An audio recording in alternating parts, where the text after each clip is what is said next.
છું જય શર્મા। નજર કરીએ સમાચારો પર તો અમદાવાદના નારણપુરા સ્પોર્ટ્સ કોમ્પ્લેક્સ ખાતે રમાઈ રહેલી એવીસી મેન્સ વોલીબોલ કપ 2026માં ગઈકાલે ભારતે બહેરીનને 3-0થી હરાવીને પોઈન્ટ ટેબલ પર પોતાની સ્થિતિ મજબૂત બનાવી લીધી હતી।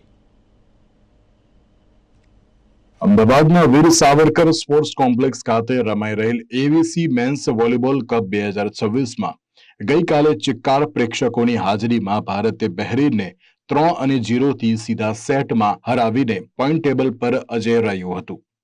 ભારતીય ટીમે શાનદાર પ્રદર્શન કરતા અત્યાર સુધીમાં પ્રથમ ન્યૂઝીલેન્ડને 3-0થી હરાવ્યા બાદ કઝાકિસ્તાનને પણ 3-0થી હાર આપી હતી અને ત્રીજી મેચમાં ચાઇનીઝ તાઇપેઈને 3-1થી જ્યારે ગઈકાલે ચોથી મેચમાં બહેરીનને પણ 3-0થી હરાવ્યું હતું।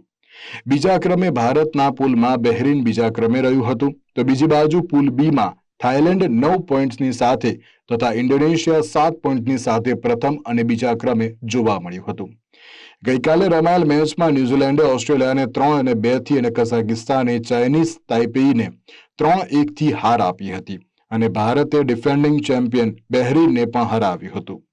ત્યારે 20થી 28 જૂન સુધી રમાનાર આ ટુર્નામેન્ટમાં કુલ 11 દેશોની ટીમોના 220 ખેલાડી તથા ઓફિશિયલ્સ અમદાવાદના આંગણે પધાર્યા છે। બંને પુલની પ્રથમ 2 મેચ સેમીફાઇનલમાં પ્રવેશ કરશે અને આ ટુર્નામેન્ટની સેમીફાઇનલ્સ 27મી જૂનના રોજ તથા ફાઇનલ મેચ 28મી જૂનના રોજ યોજવામાં આવશે।